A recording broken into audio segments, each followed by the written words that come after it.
आपण राहुलजींना भेटलात, राहुलजींनी आपल्याला सांगितलं की तुम्ही कर्नाटकमध्ये जाऊन त्या ठिकाणी FIR दाखल करा.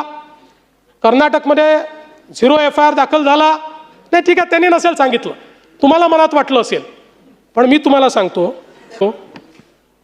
आपण जर बघितलं तर याच्यामध्ये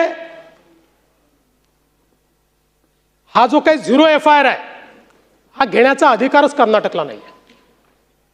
इट इज इल्लीगल.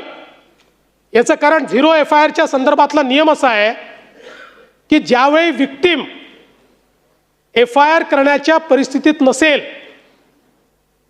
त्यावेळीच विक्टिमला 0 FIR करता येतो. जिथे FIR करायचा ज्यांचं ज्युरिस्डिक्शन आहे त्या ज्युरिस्डिक्शनमध्ये जर विक्टिम पोचू शकत नसेल तर 0 FIR होतो आणि तो 0 FIR हा त्या पोलीस स्टेशनला त्या ठिकाणी कन्वर्ट होतो. अशा पद्धतीनं 0 FIR घेण्याचं ज्युरिस्डिक्शन कर्नाटकला बिलकुल नाही.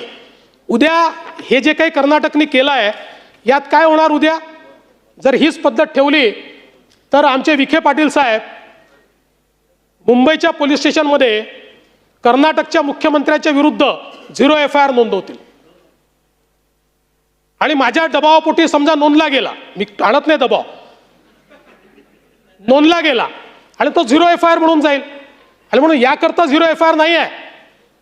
मी आपल्याला पद्धती पण सांगतो, म्हणजे you may be aggrieved and you have all right to be aggrieved, पण त्याच्यातली पद्धत ही आहे, याकरता पद्धत अशी दिलेली आहे की अशा पद्धतीनं तुम्हाला जर वाटतं की FIR दाखल झालाच पाहिजे आणि समजा प्रशासनाचं मत आहे की ADR will be converted into FIR, तर याच BNSच्या कायद्याने तुम्हाला 175(3) दिलेला आहे, ज्याच्या अंतर्गत तुम्हाला संबंधित कोर्टात जाता येतं आणि कोर्ट डायरेक्ट करतं की याच्यात FIR दाखल करा.